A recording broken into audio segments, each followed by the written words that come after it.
도착했군요. 잘 오셨습니다. 예. 오늘 3부 예배 나온 여러분들을 주의 이름으로 축복하고 환영합니다. 제가 존경하는 미국의 유명한 설교이자 이제 강해 설교로 유명하시고 또 저술가로 유명하셨던 척 스윈들 목사님이 우리에게 이런 말을 했습니다. 우리 인생은 사건 10%와 그 사건을 대하는 우리의 반응 90%로 이루어진다. 우리가 평생 동안 붙잡아야 될 말씀이라고 봅니다. 우리 인생은 사건 10%와 그 사건을 대하는 우리의 반응 90%로 이루어진다. 그가 하고 싶은 말이 뭘까요? 인생은 사건 그 자체보다 우리의 삶에 일어난 사건에 대한 우리의 해석에 따라 인생이 결정되어진다라고 하는 말입니다. 우리가 만나는 사건을 어떻게 해석하느냐에 따라서 그 사건이 축복이 되기도 하고 저주가 될 수 있다라는 말을 담고 있는 겁니다. 그래서 인생은 해석이다, 이렇게 명제를 말씀드릴 수 있습니다. 예를 들어 쉽게 설명하면 나이가 들면 신체의 변화를 누구나 겪게 되죠. 먼저 눈이 잘 안 보입니다. 시력이 나빠지죠. 그래서 어떤 분은 절망하게 되지만 그러나 누군가는 시력이 나빠지는 것을 이렇게 생각도 합니다. 사소하고 가까운 것만 보지 말고 멀리 있는 것을 보고 살라는 뜻이구나 하고 그 사실을 받아들이죠. 또 나이가 들면 귀가 잘 들리지 않아 어렵죠. 그러면 우리는 실망하게 됩니다. 그러나 누구는 이제 귀가 잘 안 들리는 것은 작은 소리는 듣지 말고 필요한 소리만 들으라는 뜻이구나 하고 그 사실을 받아들이죠. 또 나이가 들면 이가 시리고 아픕니다. 그래서 절망하고 실망하게 되지만 그러나 누구는 이제 연한 음식만 먹어 소화불량이 없게 하라는 뜻이구나 라면서 그 사실을 받아들입니다. 또 나이가 들면 걷는 것이 상당히 불편하죠. 그래서 실망합니다. 그러나 누구는 이제 매사에 근심하고 조심하고 멀리 나가지 말라는 뜻이구나 하고 그 사실을 받아들입니다. 또 나이가 들면 허리가 굽어지죠. 그래서 실망하지만 그러나 누구는 이제 다른 사람도 존중하고 겸손하게 살라는 뜻이구나 하고 그 사실을 받아들입니다. 이처럼 인생은 해석이죠. 우리가 어떻게 인생을 해석하느냐에 따라서 우리가 만나는 사건의 90%를 우리가 새롭게 인생을 살아갈 수 있는 거예요. 같은 인생이라도 어떻게 해석하냐에 따라서 전혀 다른 인생을 살게 되더라는 거예요. 우리가 만나는 사건은 10%밖에 안 되는데 그것을 어떻게 해석하느냐에 따라서 90%의 삶이 나쁠 수도 있고 축복일 수도 있다라는 것입니다. 남미의 아르헨티나와 칠레는 국경을 맞이하고 있는 도시입니다. 나라입니다. 양국은 안데스라는 산맥을 사이에 두고 있어서 오랫동안 서로 우호 관계를 유지하게 됩니다. 그러다가 1904년도에 양 국가 간의 국경 분쟁이 좀 있었어요.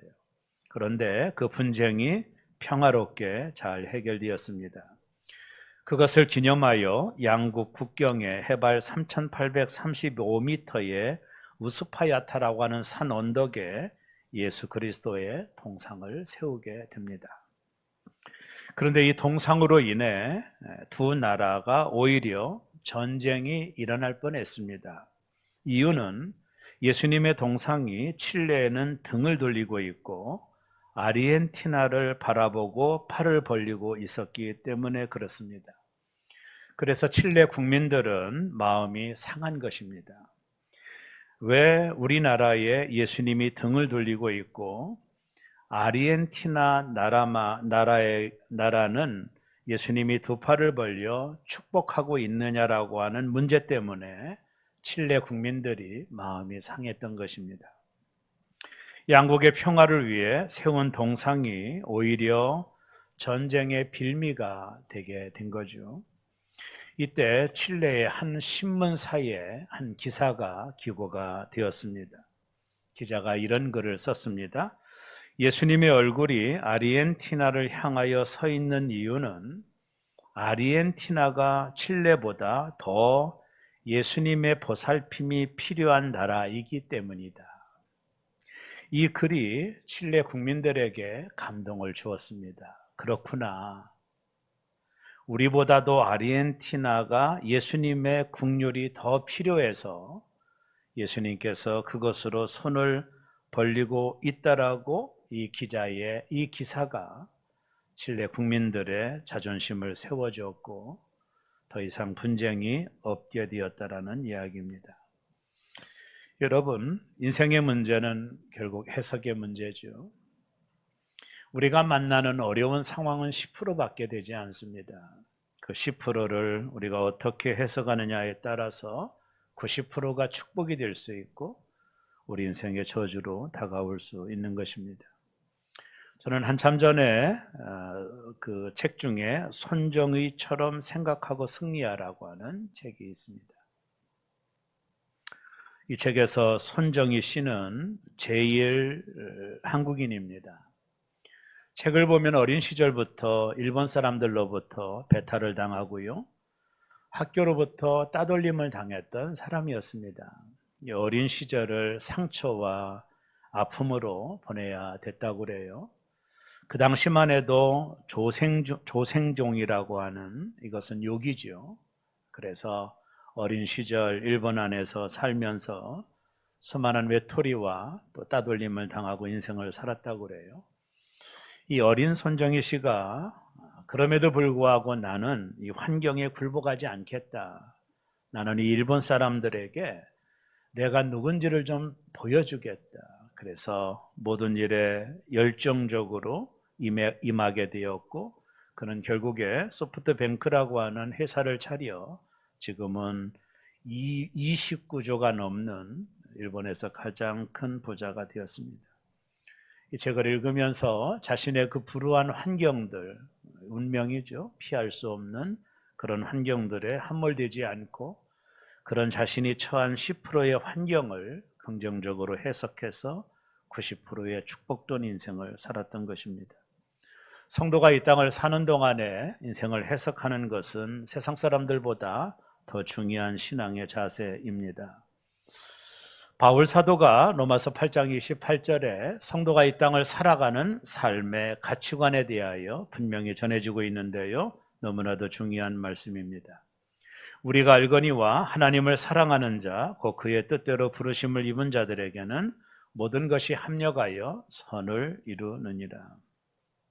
이 말씀은 이 땅을 살아가는 성도들이 이 땅을 살아가는 동안에 만나는 수많은 사건들을 통해 어떻게 그 사건을 해석해야 되는지를 보여주는 대단히 중요한 말씀이라고 저는 생각합니다. 하나님을 사랑하는 자, 그의 뜻대로 부르심을 입은 자들에게는 모든 것이 합력하여 선을 이룬다라고 하는 이런 영적인 시각이죠. 저는 언젠가 한 권사님이 저에게 수로 그림을 그린 선 그림을 한 점 선물을 해준 적이 있습니다. 예수님의 얼굴이었는데요. 그 가느다란 색실로 한 땀 한 땀 그림을 수놓은 예수님의 얼굴이었습니다. 마치 그림을 그린 것처럼 어떻게 실로 이렇게 아름다운 자수를 만들 수 있을까 감탄을 한 적이 있습니다. 그 그림을 저에게 선물 주셨을 때 제가 한번 그림을 뒤집어 봤습니다. 자수를 뒤집어 봤더니 그 뒷면은 상상하기 어려운 실로 얽혀져 있습니다. 그 뒤를 보면 이게 그림인가? 그 앞에 그림이 상상이 되지 않아요. 실과 실이 엉켜져 있고 선과 선이 엉켜져 있는 너무나도 복잡한 그 실선들이 오고 가는 것을 발견하게 되었습니다.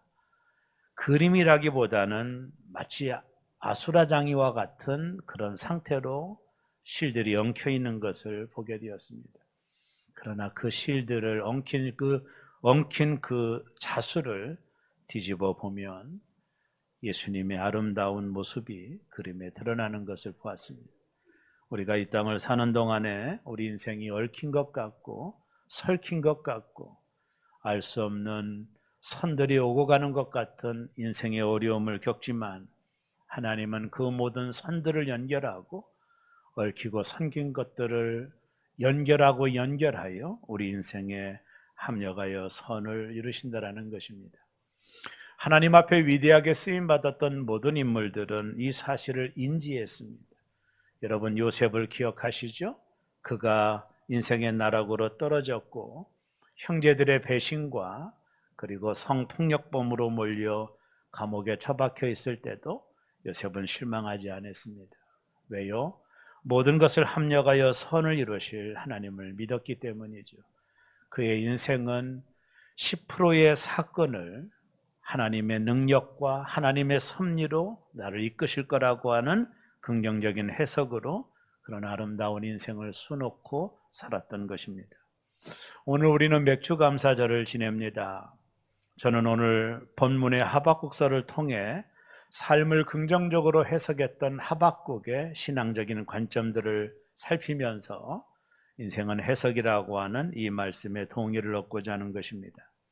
하박국 선지자가 살던 시기는 강대국 아수르, 지금부터 한 2600년 전 시간에 강대국 아수르와 이제 막 신흥제국으로 성장한 바벨론이 활동하던 시대였습니다.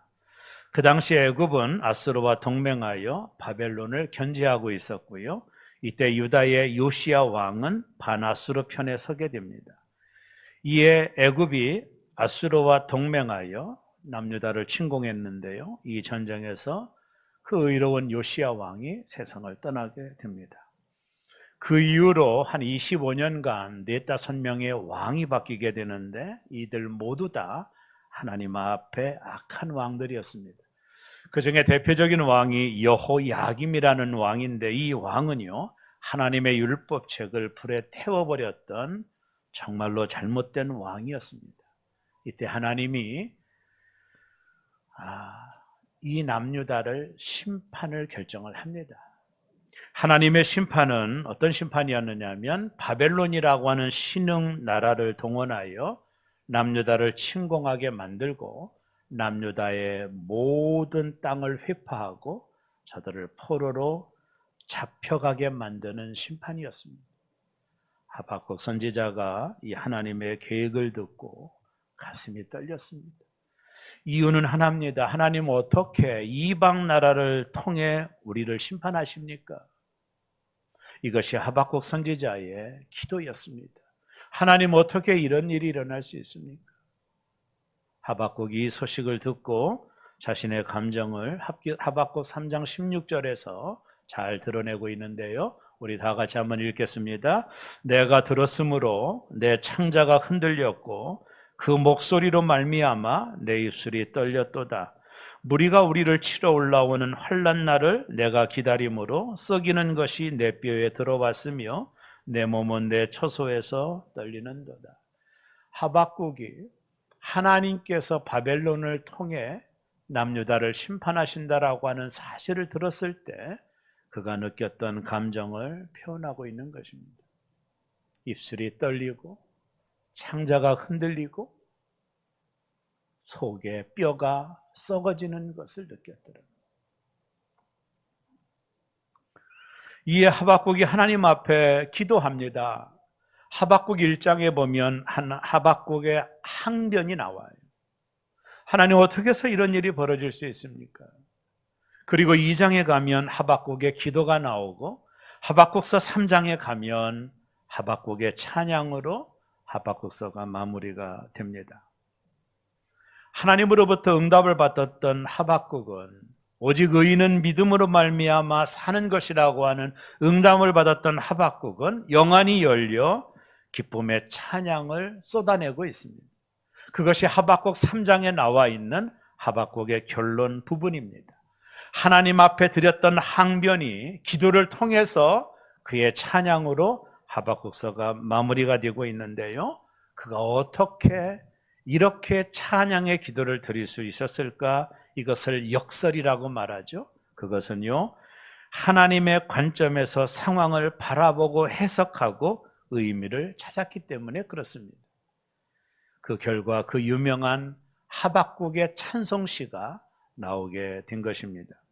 그는 자신과 남유다가 처한 비참한 상황을 하나님의 관점으로 해석하고 의미를 깨닫고 그 일과 사건 속에 감추어진 하나님의 뜻과 섭리를 깨닫는 순간 그의 입속에서 찬송이 터져 나오는 것입니다.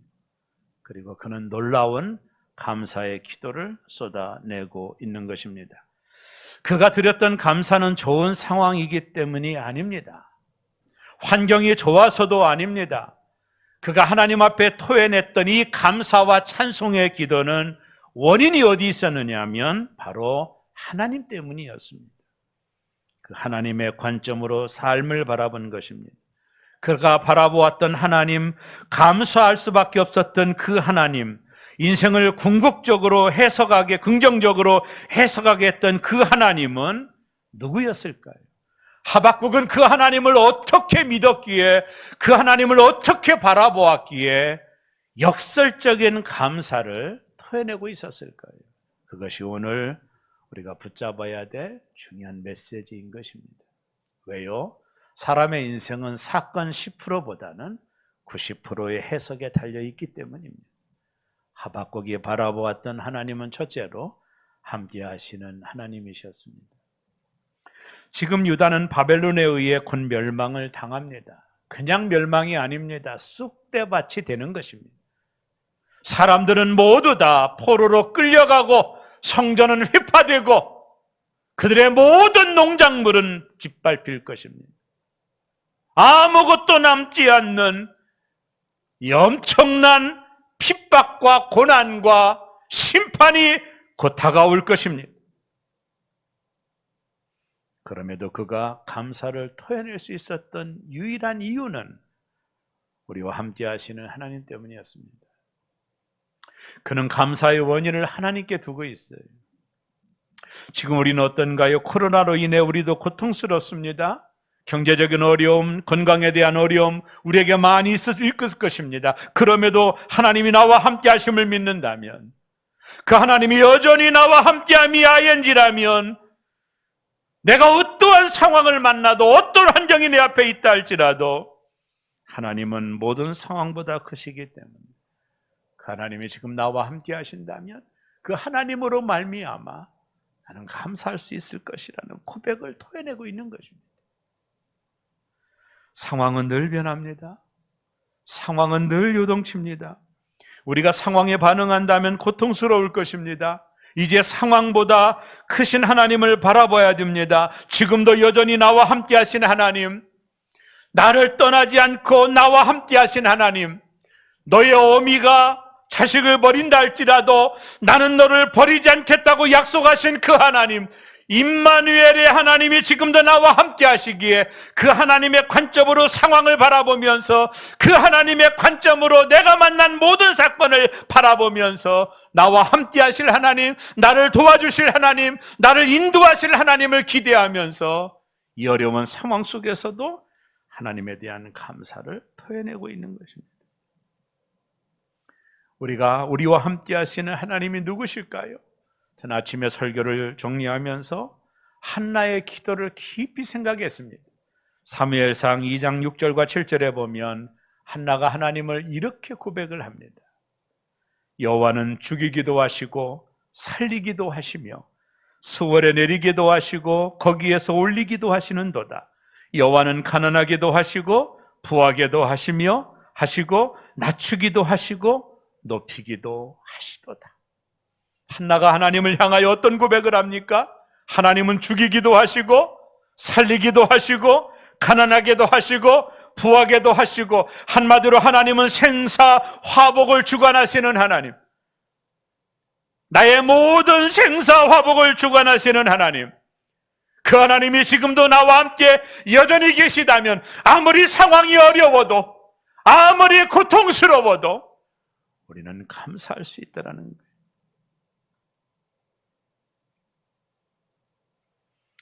지금 당장 어렵다고 실망하거나 불평하지 마세요.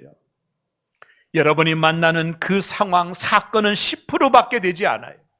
그것을 내가 어떤 관점으로 해석하느냐에 따라서 90%의 나의 인생이 바뀌어지는 겁니다. 내가 어려울 때 절망하지 말고, 내가 낙심될 때 실망하지 말고, 내가 만난 사건 때문에 가슴이 떨리고 창자가 흔들리고 입술이 떨리는 것은 만날 수 있지만은 그 사건은 10%밖에 되지 않습니다. 여전히 나와 함께 하신 하나님, 나를 도와주시는 하나님, 나를 인도하시는 하나님, 나를 살리기도 하시고 죽이기도 하시는 하나님, 나를 가난하게 하시고 나를 부하게도 하실 하나님이 지금 나와 함께하고 계시다라고 믿는다면 내 인생을 긍정적으로 해석할 수 있으며 내 인생을 감사로 해석할 수 있음으로 인하여 나머지 90%의 나의 남은 삶이 하나님의 축복 가운데 살아갈 수 있다는 것입니다.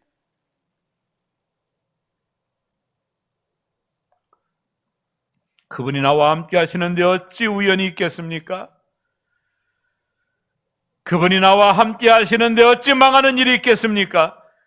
여전히 나와 함께 하시며 나의 인생의 모든 것들을 바라보시며 내가 가는 길을 모두 다 아시는 하나님, 그분이 나를 너무나도 사랑하시고 내가 만나는 그 사건 속에서도 여전히 나와 함께 하심으로 나와 동행하실 하나님을 믿는다면 내가 만난 사건은 10%밖에 되지 않고 나의 90%의 인생을 내가 하나님 안에서 결정할 수 있다는 것입니다. 하박국은 그 하나님을 신뢰했기 때문에 지금 모든 것을 잃어버린 상황 속에서도 하나님을 향한 감사를 드리고 있는 것입니다.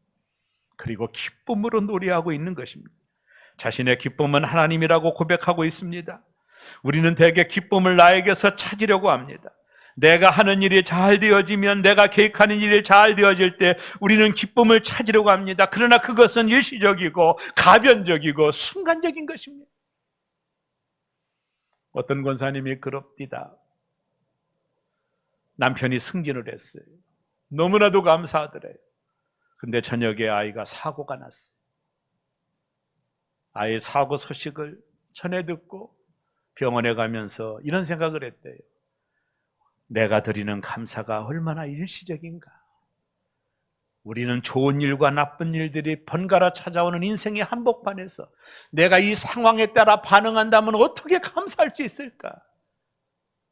그 상황을 해석하는 힘이 없다면 나머지 우리 인생의 90%를 허비할 수밖에 없다라고 하는, 그래서 인생은 해석이라고 하는 것을 우리가 말씀드릴 수 있는 것입니다.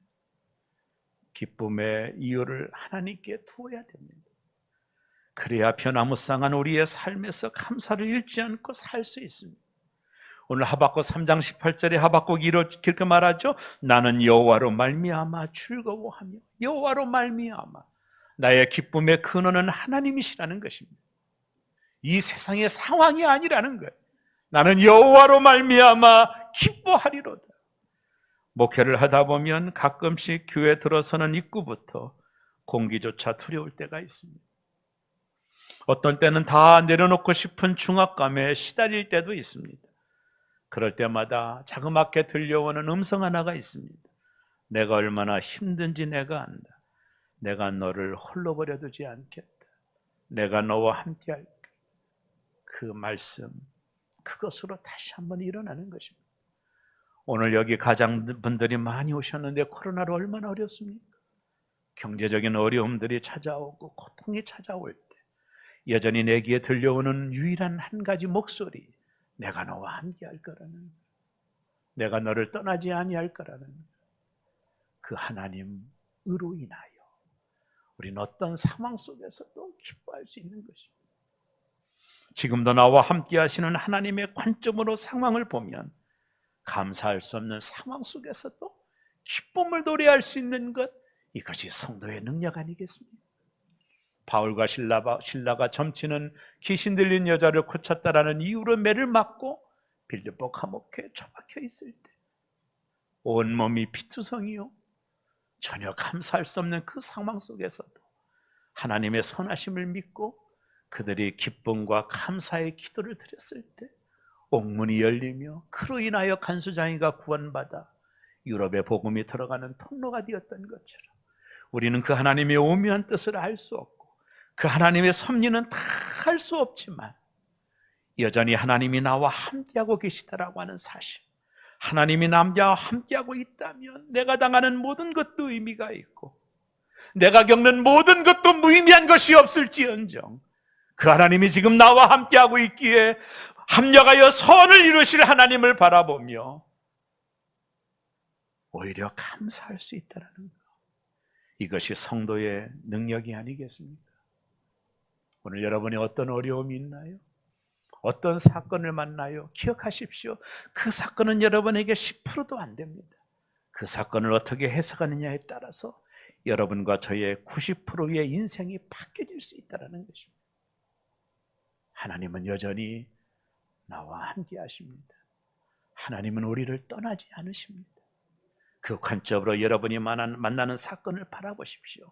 요셉처럼 바라보십시오. 하나님은 여전히 나와 함께 하십니다. 두 번째, 하박국이 고백하는 하나님은 구원하실 하나님이었어요. 하박국 선지자는 지금 자신과 유다 민족은 모든 것을 잃을 처지에 놓여 있어요. 강대한 나라 바벨론이 침략하고 부녀자들을 회롱할 것이고 자식들을 다 잡아갈 것이며 저들이 쌓아놓았던 농작물을 다 회파하여 아무것도 남는 것이 없을 거예요. 이 소식에 하박국은 창자가 흔들리고 입술이 떨리고 뼈가 놓는 그런 감정을 느꼈어요. 절망적인 상황입니다. 하나님의 심판은 이미 계획되어 있습니다. 피할 수가 없습니다. 하나님은 바벨론을 통해 이스라엘을 심판하실 것입니다. 하나님의 뜻은 이미 결정되어 있습니다. 그때 하박국이 얼마나 절망적이었을까요? 그러나 그는 기쁨을 쏟아내며 감사하고 있어요. 이유가 뭘까요? 하박국 3장 18절이 그 증거입니다. 나의 구원의 하나님으로 말미암아 기뻐하리로다. 나의 구원의 하나님으로 말미암아 기뻐하리로다. 그는 지금 상황으로 보면 기뻐할 것이 전혀 없지만, 없을 정도가 아니라 원망과 불평을 쏟아낼 수 있는 상황이지만 그럼에도 그는 하나님께 감사하고 있습니다. 왜입니까? 이 모든 절망적인 상황 속에서도 우리를 구원하실 하나님을 믿었기 때문입니다. 하나님의 관점으로 해석한 것입니다. 치실 것이나 싸매어 주실 하나님을 바라본 것입니다. 반드시 구원케 주실 하나님을 바라보며 이 상황 속에서 하나님께 기쁨의 기도를 드리고 있는 것입니다. 지금 내가 겪고 있는 상황을 본다면 기뻐할 수 있나요? 여전히 문제는 해결되지 않고 기도 제목은 응답이 더디고 자녀들은 여전히 나에게 아픔을 주고 경제적인 어려움은 나를 고통스럽게 합니다. 상황을 본다면 과연 감사할 수 있겠습니까? 없습니다. 그러나 반드시 나를 이 상황 속에서 구원하실 하나님을 바라보는 것입니다. 결국에 신앙은 뭡니까? 상황에 반응하는 것이 아니라 하나님께 반응하는 것입니다. 우리는 감사의 이유를 어떤 조건에서 찾으려는 경향이 있어요. 그래서 감사가 어려운 것입니다.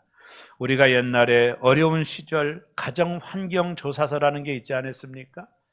거기 보면 70년대 저도 기억하지만 TV, 냉장고, 세탁기 이것을 적는 건데 한 반에 TV가 있는 집이 한 집 많아야 두 집이었거든요.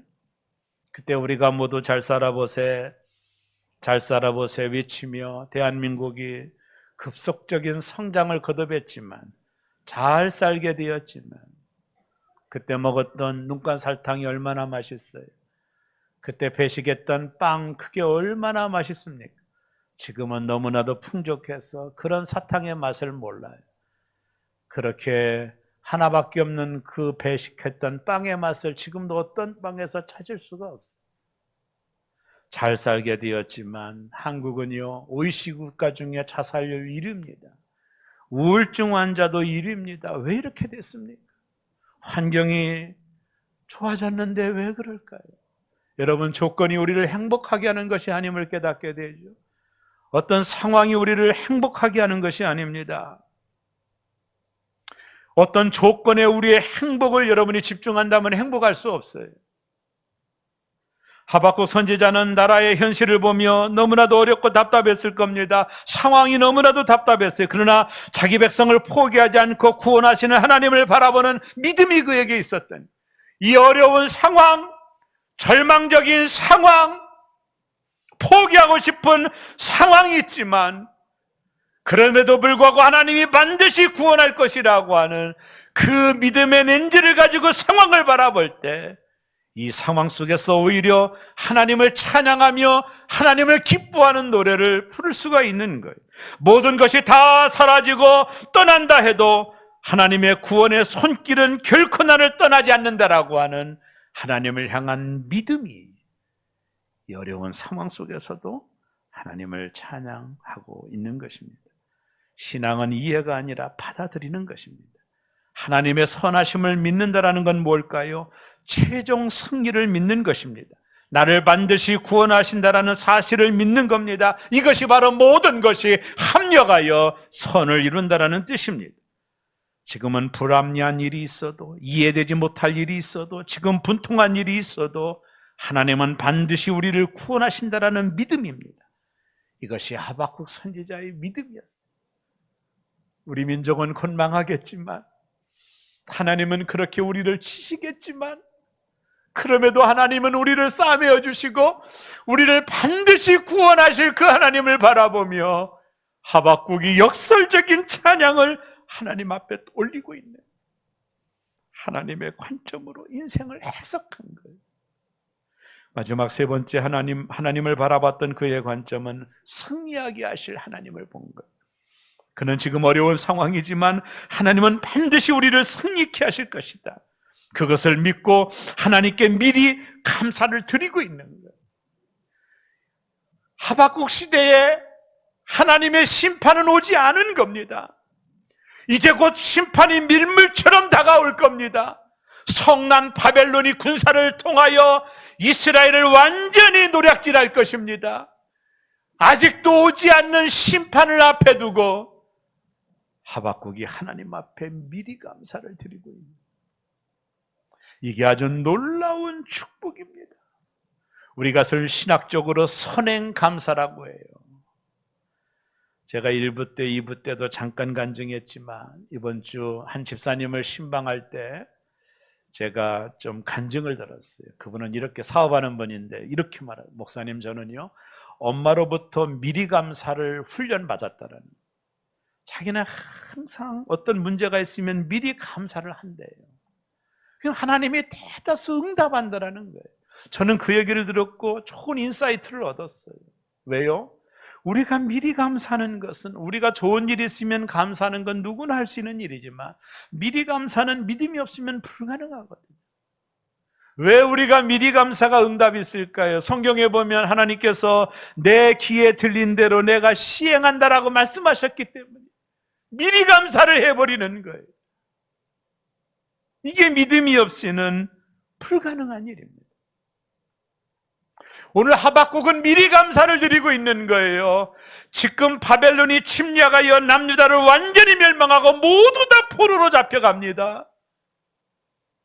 그러나 하박국은 반드시 유다 민족을 회복시킬 하나님의 구원을 바라보며 그 앞으로 올 그 미래 70년 이후에 구원의 하나님을 바라보며 미리 감사하고 있는 거예요. 오늘 하박국 3장 19절에 보면 주 여호와는 나의 힘이시라, 나의 발을 사슴과 같게 하사 나를 나의 높은 곳으로 다니게 하시리로다. 이게 아주 놀라운 고백입니다. 여호와는 나의 힘이시라. 우리 한번 따라합니다. 하나님은 우리의 힘이십니다. 아멘이십니까? 그렇습니다. 하나님은 나의 힘입니다. 주 여호와는 나의 힘이시라, 나의 발을 사슴과 같게 하사 나를 나의 높은 곳으로 다니게 하시리로다. 여러분, 이스라엘은 사슴이 많이 없어요. 아마 제가 볼 때 산양일 거예요. 산양. 그림 한번 보시면, 제가 언젠가 TV를 봤더니 표범이 이 산양을 잡으려고 추격을 하더라고요. 막 절벽 끝을 추격을 하는데 이 산양이요, 이 낭떠러지와 같은 절벽을 자기 앞마당처럼 뛰어다녀요. 밑에는 큰 절벽이 있는데도 거기를 그냥 펄쩍펄쩍, 표범이 잡으러다가 지쳐가지고 넉다운이 되더라고요. 깜짝 놀랐어요. 이 장면이 떠오르는 거예요. 여호와는 나의 힘이시라. 내가 산양처럼 뛰어다닐 것이라는 거예요. 승리를 선포할 거라는 거예요. 내가 높은 곳으로 다니겠다라는 거예요. 오늘은 맥주감사주일입니다. 첫 열매로 드리는 절기예요. 첫 열매가 드려야만이 가을에 추수를 거두는 절기입니다. 너무나도 중요한 절기입니다. 한 권사님이 저를 찾아오셔서 목사님, 제가 나이가 많은데도 이번에 요양보호사 자격을 따서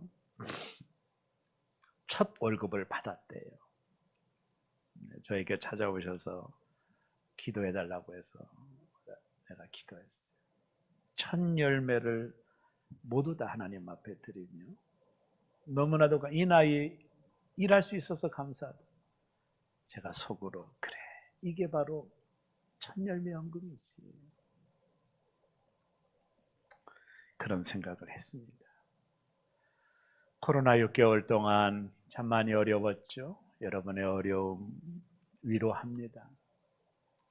근데 아까 수화 찬양과 사랑하는 성가대원들이 불렀던 찬양처럼 지금까지 우리는 은혜로 사는 거예요. 은혜가 아니면 이 자리에 우리가 있을 수가 없습니다. 모든 것이 은혜 아니면 살 수 없어요. 그게 우리입니다. 오늘 저와 여러분의 상황이 하박국 3장 17절과 18절 같을 수도 있을 거예요. 비록 무화과 나무가 무성하지 못하며 포도나무에 열매가 없으며 감람나무에 소출이 없으며 밭에 먹을 것이 없으며 우리의 양이 없으며 외양간에 소가 없을지라도 나는 여호와로 말미암아 즐거워하며 나의 구원의 하나님으로 말미암아 기뻐하리로다. 그래서 내가 사슴처럼 높은 곳을 다닐 것이다.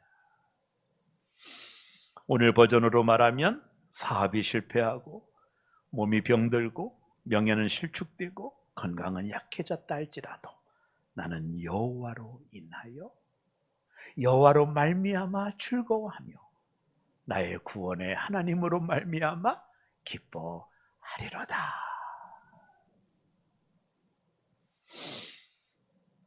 나와 함께 하실 하나님, 그리고 반드시 나를 구원하실 하나님, 모든 것을 합력하여 선을 이루실 하나님이 계시기에 이런 상황 속에서도 하나님을 바라보며 즐거워하며 하나님 때문에 기뻐하는 그런 우리가 될 수 있는 거예요.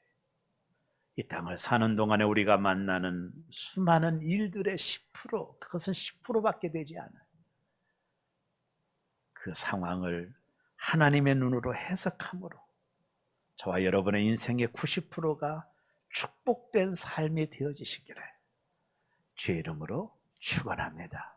하나님은 여러분을 사랑하시고 여러분과 함께 하실 것이고 모든 것을 합력하여 선을 이루어 주실 것입니다. 그 하나님의 시각으로 여러분이 만난 10%의 상황을 긍정적으로 해석하셔서 여러분과 저의 삶에 사슴이 뛰는 듯한 높은 곳을 다니는 그런 축복이 우리의 간증되어지시기를 주의 이름으로 축원합니다. 기도하겠습니다.